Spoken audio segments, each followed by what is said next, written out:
What I have learned to stop doing is letting people start whenever the mood strikes them and then trying to rush and get stuff done on their timeline. Welcome to Jenna Frog's Bookkeeping Lily Pad, your cozy corner of the podcasting world, where numbers tell a story and bookkeeping blossoms into an adventure.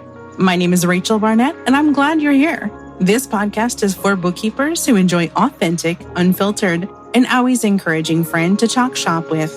We will be discussing what it's like to own and operate a small bookkeeping business. I started to feel overwhelmed last weekend, and I thought, oh my gosh, what have I done to myself? I have said yes to too many things. I started to think, oh, it's probably because I'm a people pleaser. But then I thought better of it and said, no, I'm not a people pleaser. I'm an opportunity seizer. So let me talk to you about some of the opportunities that have come about just in the last couple of months. Before I moved to Canada, I had a CPA that was amazing. He helped me with everything. When I moved, he said he didn't want to deal with cross-border taxes, and I said that's no problem. We have stayed in touch, and he ran across a client that needed about 5 years worth of data corrected. He referred that client to my team and I at Jenna Frog, and I said, oh my gosh, this would be super great. This is a really fun opportunity because it's a chance to help someone who's going through a rough patch. I'm able to help the client get organized and straightened up. Also, because there's so much work to do, I'm able to pull in some of my amphibian allies. That's my funny way of describing the people who are part of my team, but not really a part of my team. My bookkeeping team consists of myself and Megan, but every so often we have more work than we can handle. Or an opportunity comes up where I can bring somebody into the fold, onto the lily pad, and help them get through a project and get some experience and get some guidance. I also get paid because everybody gets paid when they work with me, but it's a chance for me to reach back and lift someone up.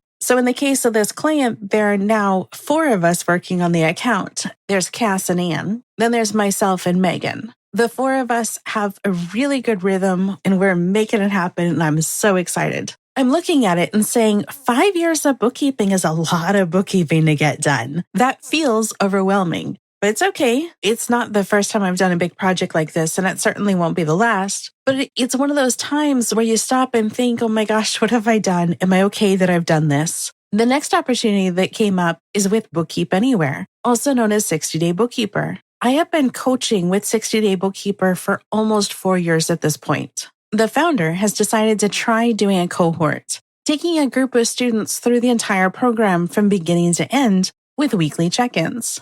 The founder, Jenny, said, hey, Rachel, are you interested in helping with this? Because if you are, that'd be great. And I said, well, of course I am. I'm always interested in helping people get better, learn more, do a good job, find their confidence, and have support. So within this cohort, I'm going to take a couple of the weekly calls where we go over the homework. What did they understand? What did they not understand? I'm also going to be one of the people that provides office hours. It's part of the money that they've already paid, and we'll go over one-on-one the things that they're struggling with. This totally and completely fits within my wheelhouse. I do this all the time. I love doing this, and I'm excited to be able to do this in a way that's going to be affordable for the students. So now I've got 2 relatively big projects. The next thing that comes up is the client who books a discovery call says, hey, you know what? I need to clean up my QuickBooks. I have a strong background in finance. I'm really good at Excel. I'm very passionate and very motivated to learn. Can you help me? So I said yes. I have been considering putting together kind of a VIP experience for bookkeepers, where I would take one bookkeeper under my wing or onto the lily pad, however you want to think about it, set up a Slack account for them so that they could get the support they needed in between phone calls, allow them to book 2-ish calls per week, but walk them through all the things that they need to know to get the thing done that they're working on. I've really been working on this behind the scenes. I've asked people what they've gained from working with me, especially the people who work with me a lot. So this guy comes along and he's not a bookkeeper, he's a business owner, and he's basically perfect for my experiment. And I said, yeah. We are a couple days into this project and I'm thrilled. I am so excited to help him. It's working out exactly as I had hoped. We've had a call. He's been able to send questions in Slack with pictures. I send back answers with pictures and tiny videos. He's able to move forward and I'm able to be on call but he's respecting my time. He's not interrupting me and asking for help every moment of every day. He's just asking for clarification when he gets stuck on things. So I am really scratching the itch that says, I want to be helpful and I want to do the magical thing for people. So I'm like, okay, there's 3 projects. The 4th project that came up, and I think 4 is probably somewhere in the area of my limit, is a client who we did a cleanup project for over the summer. They came to us and said, we've always had an in-house bookkeeper. We're going to grow. So we need to have somebody straighten up the rest of our loose ends and then also put some systems in place and maybe build like a handbook that we can keep internally. Later, after we have grown and things have kind of calmed down, we can make a determination. Do we continue to outsource the bookkeeping or do we bring it back in-house, but now with a handbook? And I'm like, well, of course. I love writing handbooks. Not you will do this thing and your cell phone will be put away, but like, how do I do the thing to make my job work? To me, this feels different from an SOP. I have spent so many hours of my own time and paid people for so many hours of their time to create magical SOPs that I realize it's not how my brain works. I can't do it. I'm so thankful that Megan she just knows what I need and want, and I don't know how she does it. She's magic. It's magic. I'm thrilled. But what I can do is build a guide for somebody who is not a professional bookkeeper to work in an office and be successful. I started doing this many, many years ago. The 20-year-old version of me was incredibly broke. The 20-year-old version of me did bookkeeping as well as selling insurance. Whenever there would be turnover, you had to train the new person in the office. I liked the idea of writing how-to guides and handbooks and success manuals so much that I used to write them using Word and then later OneNote for these other offices. I would write it and it would be editable so they could customize it to their needs. So as I look at these things that I've committed to doing, I haven't really overcommitted because I have a team and then I have secondary layer of a team. I have the folks who are willing and able to help me if I need it. If you ever want to see who these folks are, if you ever want to see if you can borrow anybody's brain, you'll find the entire extended team on the Gentle Frog About page, gentlefrog.com/about. It's very easy and very common to hear people say, I said yes because I'm a people pleaser. I don't think that's the case for us. I would describe myself as an opportunity seizer. These aren't the only opportunities that we had. These are just the ones that I didn't want to say no to. When I get opportunities that aren't a good fit, these are situations that I refer out to friends and mentees. I know what my friends are really good at and know what they enjoy doing because we talk shop a lot. When I refer to mentees, it's because it's people that I have worked with a lot, people who have hired me for training, so I know where their strengths are, and I know sometimes where they lack in confidence, but where they're secretly good at things.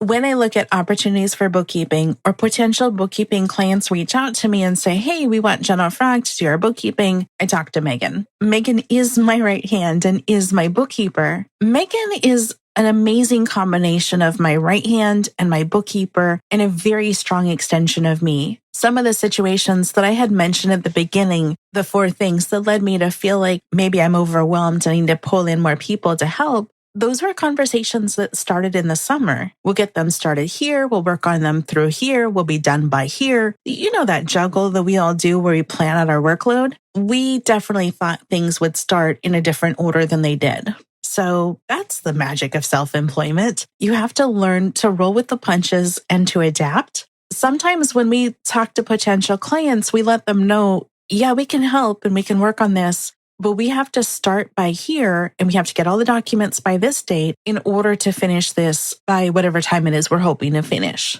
What I have learned to stop doing is letting people start whenever the mood strikes them and then trying to rush and get stuff done on their timeline. It's unfair to me and it's unfair to Megan. Megan and I have decided we're just not going to have that kind of stress anymore. We're going to let people know we can start here and you have to give us your documents right away. Or if you'd prefer, we can start later and give you a different timeline based on when you can give us your documents.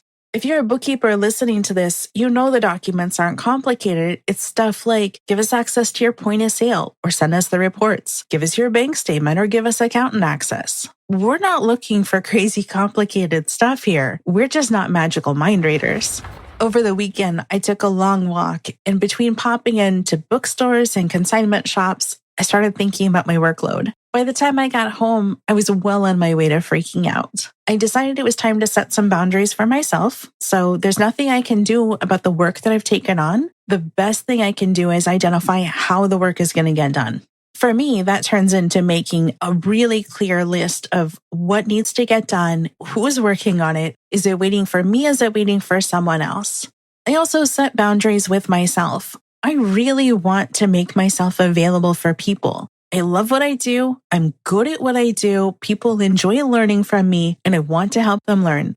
So I usually make my Acuity calendar show a ton of availability. Looking at my to-do list, especially after literally laying out a to-do list, I realized this wasn't practical. I needed to limit my Acuity calendar and ask the amphibious allies for help. For the bookkeeping project, there's now a total of 4 of us working from the same to-do list. These are people that I have known and worked with for a little over a year at this point. We work as a team, we pitch in, and pay each other for help when needed. I think it's important to bring up the fact that I don't use an offshore bookkeeping team. The bookkeepers that I use were all based in North America. Personally, I don't think it's fair to charge a client North American fees and then expect to be able to hire a professional and ask that professional to work for $5 an hour. When your client asks you if you have a team, you say yes. You shouldn't say, yeah, I have a team, and then strongly imply that your team is based somewhere that they aren't.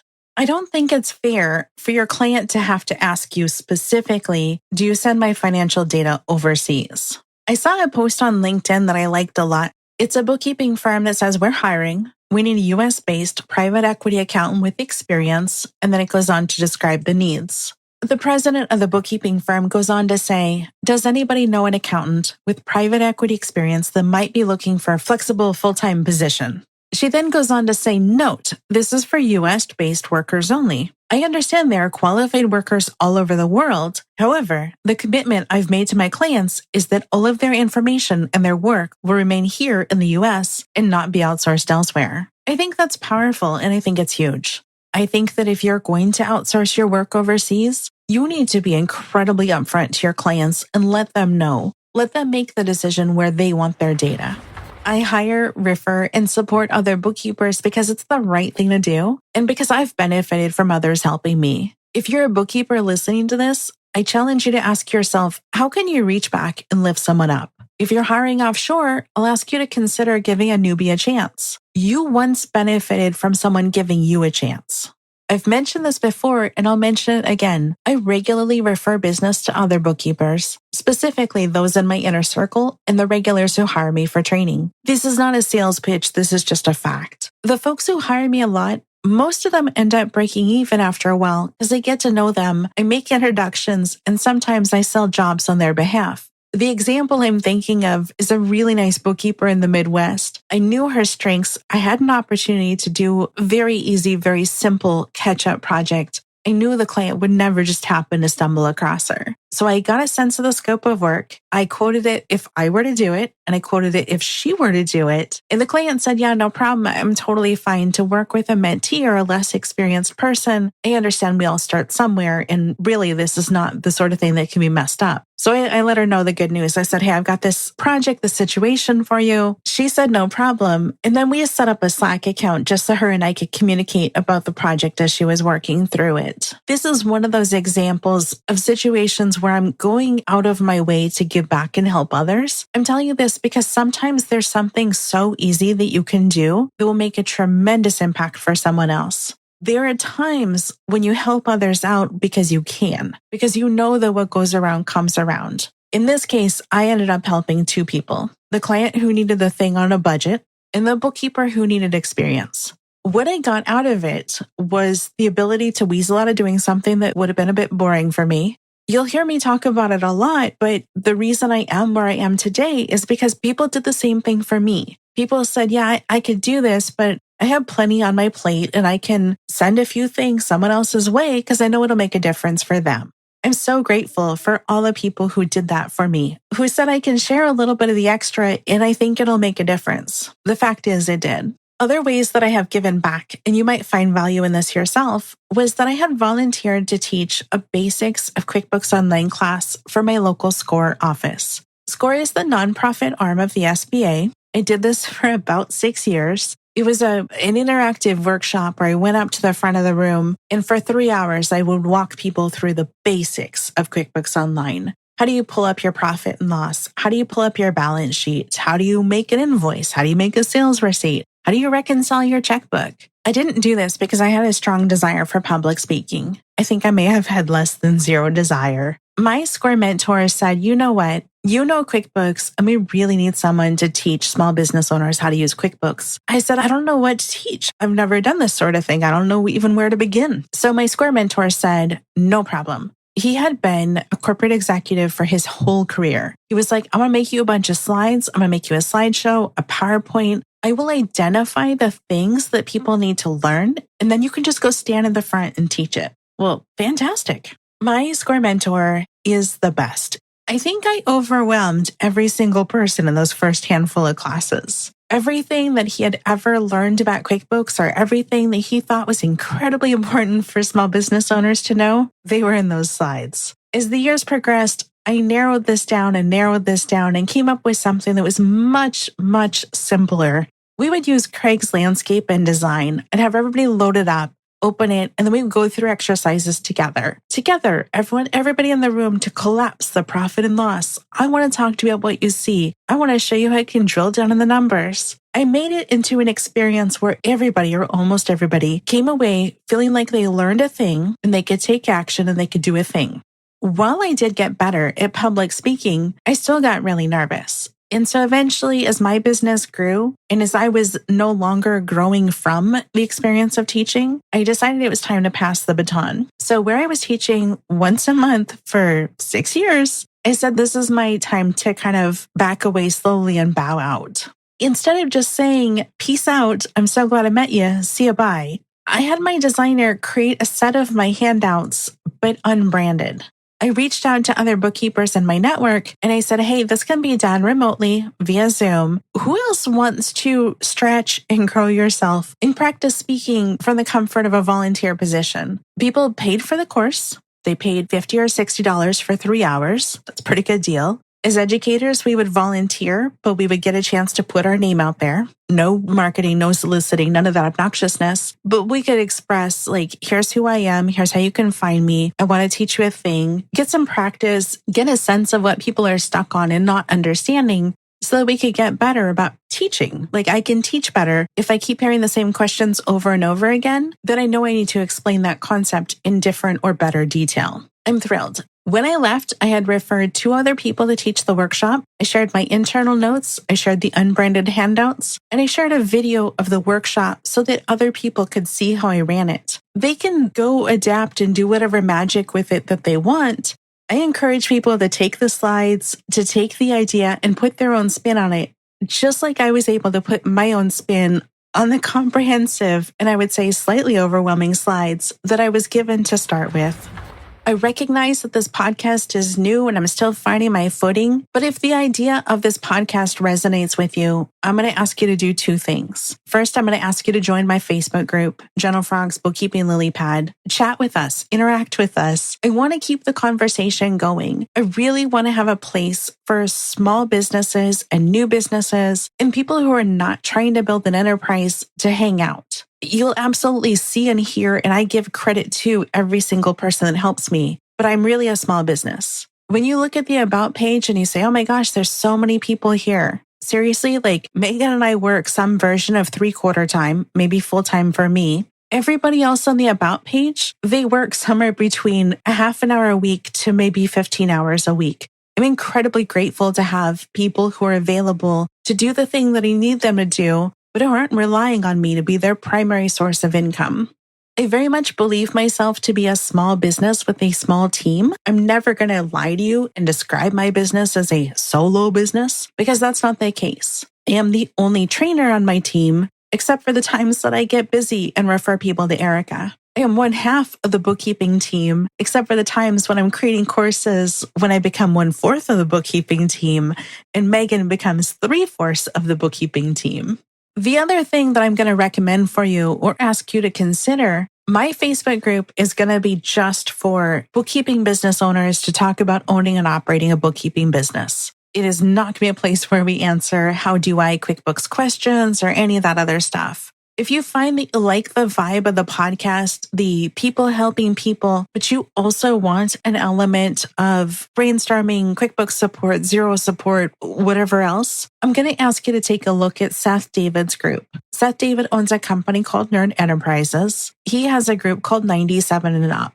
I have been part of the 97 and Up group for many years, more years than I can count. It is a private group that meets via Zoom twice a week. It has an incredibly active Slack group. You can definitely Google it and find access to the group, but I'll put my affiliate link in the show notes. I'm not recommending it because I'm hoping a bunch of people sign up and pay for my own membership via the affiliate link. I am recommending it because it's one of the groups that has helped me. One of the things that I do is I have a YouTube channel. One of the ways that I'm able to do that is that I know how to edit my videos in Camtasia. I don't edit them in Camtasia anymore. I have Carlos. But the reason I even know how to do it is because I joined 97 and Up. When I joined the group, I got a handful of courses. One of the courses I got was how to edit your stuff in Camtasia. One of the less tangible things that I got was a chance to get to know and make friends. There's a whole pile of people that I will probably never meet in person that are there to support and celebrate with me, to answer my questions when I do something stupid and can't find my menu in Google Sheets, or to help me when I'm stuck on a QuickBooks thing, or to brainstorm with me about content to create. I think the theme of today's podcast is that I'm not a people pleaser, I'm an opportunity seizer. And the second thing, and I think this is going to be a recurring theme, is that I'm very grateful for the people around me, and I want other people to know about the people that I'm grateful for. I'm going to call them out. I'm going to show you where you can find them. If it's a group I belong to, I'm going to mention the group. It's not that everything I do will resonate with everybody. It's that someone mentioned these groups to me, and that's why I know about them. As always, you can find me at gentlefrog.com on the Facebook group, or you can email me at rachel@gentlefrog.com. Before I close out this podcast, I'm curious. I would love it if you'd pop into the Facebook group and just let us know how you've been helped by others. This is going to be more of a kudos thing, but also a chance where you might inspire someone to be helpful in a way that they didn't know was significant. Sometimes just holding the door open for someone makes a big difference in the other person's life. Sometimes it's something as simple as suggesting that someone join a group or who knows what. So I want to know, what has someone done to help you? Maybe this will inspire someone else to do something to help someone in a way they didn't even know was helpful. Thanks, and have a great day.